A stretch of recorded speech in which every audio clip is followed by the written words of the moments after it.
Hello, welcome back to Aetheral Space 13.79, Overdrive. We are back.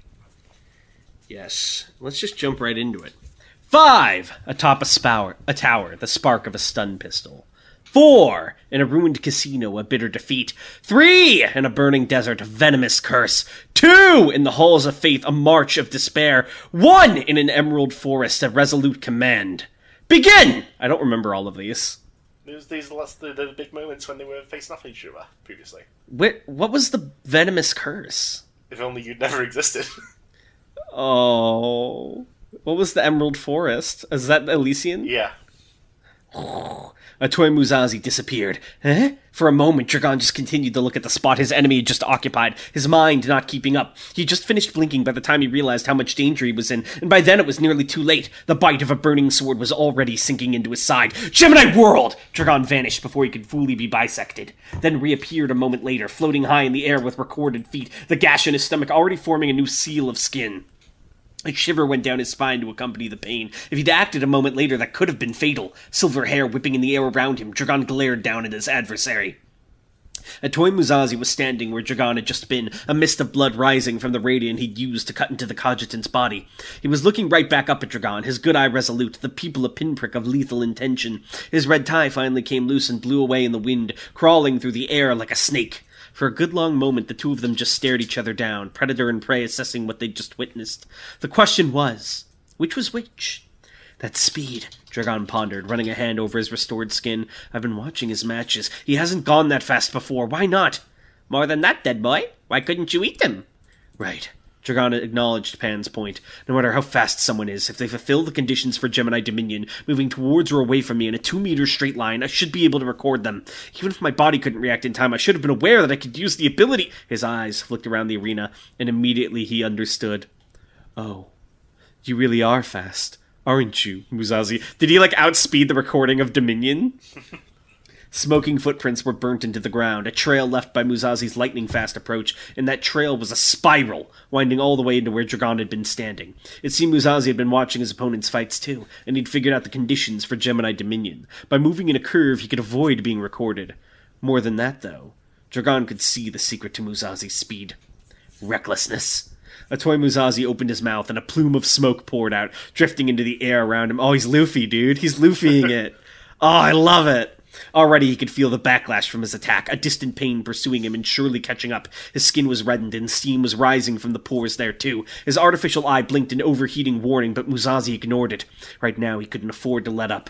2 years ago, he had used full throttle to create countless tiny thrusters all over his body, accelerating all of his movements. At first, that had been something he'd used in bursts to avoid pushing his body past its limits, but over time, he'd acclimatized to it enough that he could keep it on constantly. It wasn't even something he thought of as a special move anymore. But against Dragon Hadrian, that accelerated speed wouldn't be enough on its own. He had to push it further, so he developed the ability further. More force, more push, more speed, and this time, he'd put the thrusters everywhere he could, including the inside of his body. Full throttle. Overdrive. Just like full throttle at first, Muzazi wouldn't be able to keep up overdrive for long. The risk came from overheating rather than an aether burn, but if he kept overdrive active for too long, his body would begin to fail him all the same. At that point, he would lose. How long could he keep this up then? 30 seconds? A minute? He'd never even gotten the chance to test this. It barely qualified as a prototype. No doubt he was damaging his body heavily right now, but that was fine. He had already betrayed Acclama, and he had already betrayed himself. He would be nothing but a hypocrite if he wasn't willing to throw his life away. Floating in the air high above, Dragon Hadrian narrowed his brilliant blue eyes. So you've gotten a little faster, the Cogitant called down, his voice booming across the arena. Nice trick. Show it to me again. Muzazi's enemy swept an arm through the air, and in its wake a scattering of blue points began to blink into existence. It was as if someone had pulled a second night out of the sky, a sheet of shining stars, each and every one of them aimed at the ground below. Gemini Railgun! Muzazi moved. The arena below Dragon exploded as the hail of railguns slammed into it, great geysers of dust and debris shooting up into the sky. Smog poured out from the ruins of the battlefield, only prevented from washing over the audience by the shielding systems. The devastation had been absolute, a small-scale recreation of what Dragon had achieved back in the outer melee. And yet he knew it wouldn't be enough.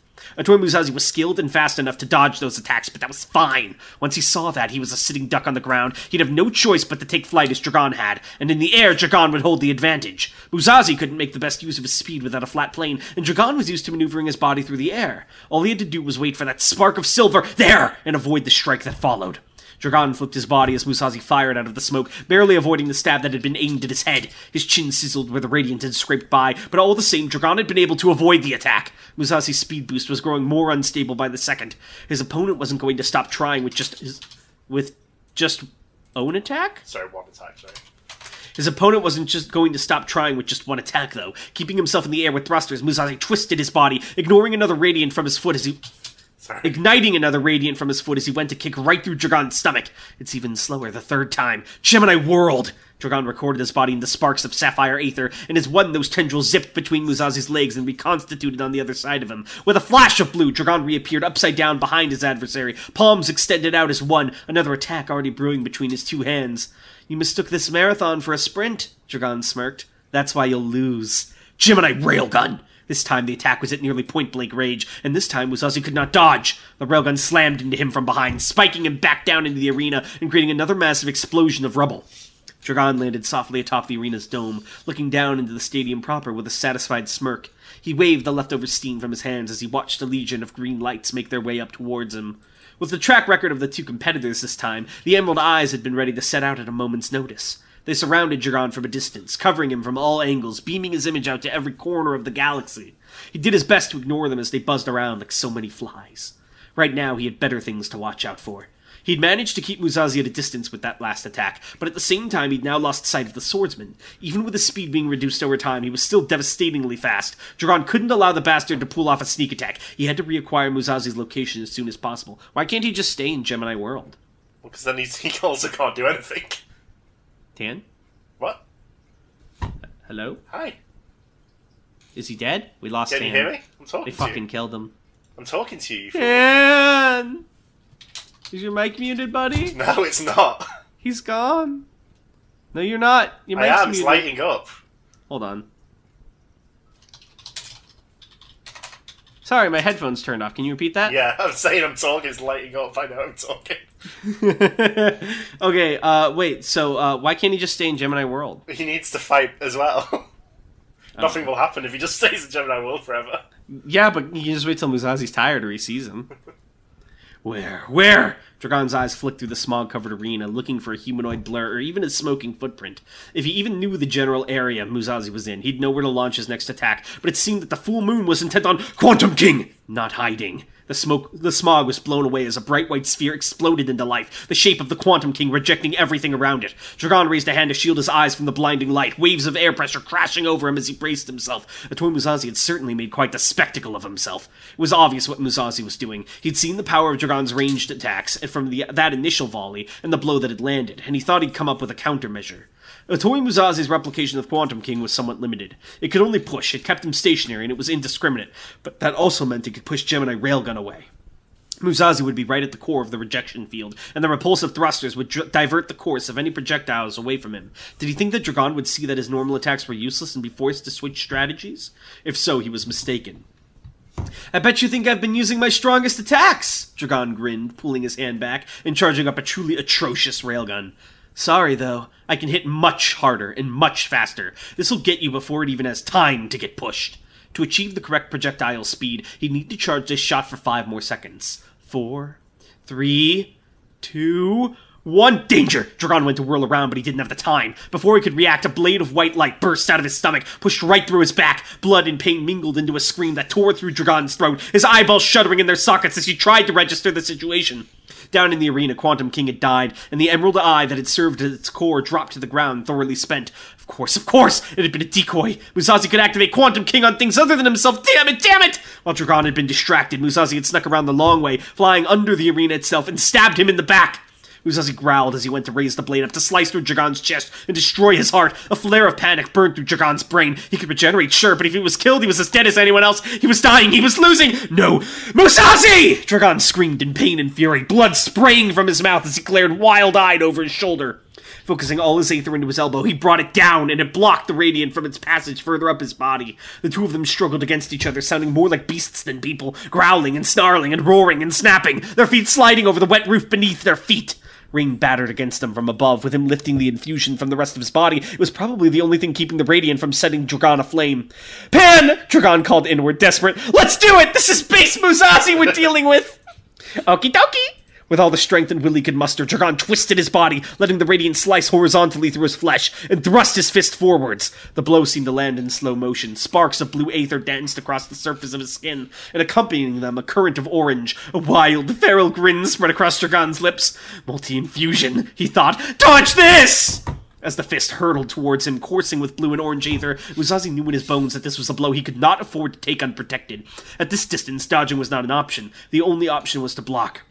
This will hurt, he knew, but it won't kill. Musashi raised his guard, pouring pinpoint aether into his forearms, and an instant later the god blow struck. Immediately he was sent flying as if a cannon had hit him, zooming off the arena and into the city abyss below. For a good 10 seconds, would it be out of the arena? Well, they're on top of it at the moment.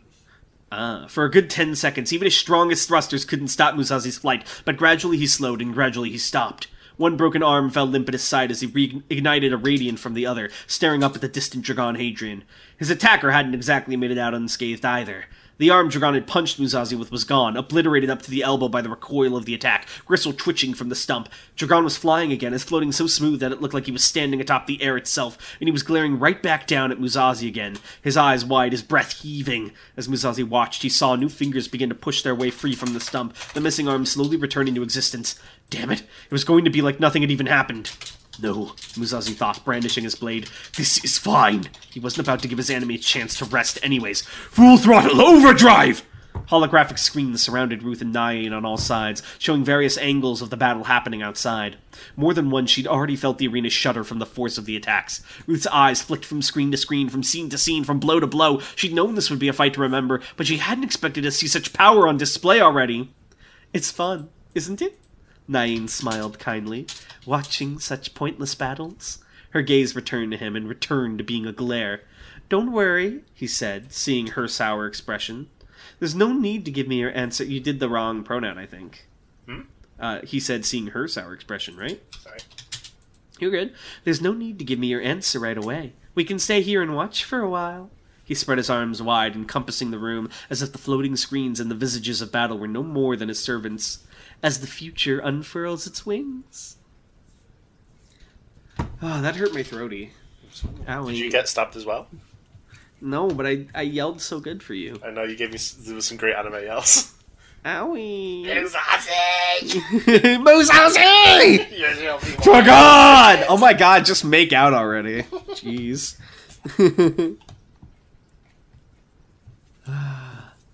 Alright. Let's see. We have some questions, don't we? Lan asks, would Mariloko have been penalized for involving Morgan in his Dawn contest match? Are you allowed to involve civilians? Probably frowned upon. Rurum asks, related to previous question, did Gale the Golden have any surviving children, or did Henry deal with them? Or rather, meal with them? He did have children, and Nyan did either kill them himself or have them killed.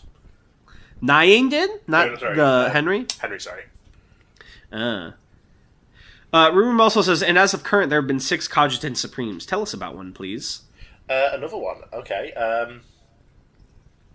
me have a think. Well, we mentioned the Doctor as one of them, but I'll tell you about a different one, because I mentioned him already.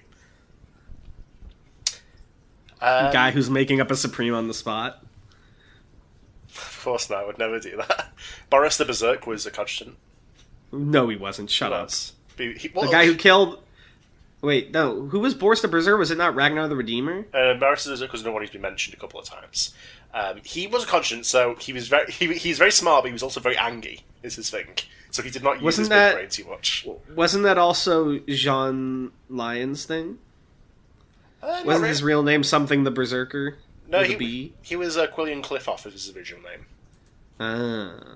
Boris the Berserk was a Supreme closer to the first half of the Supreme sort of era here.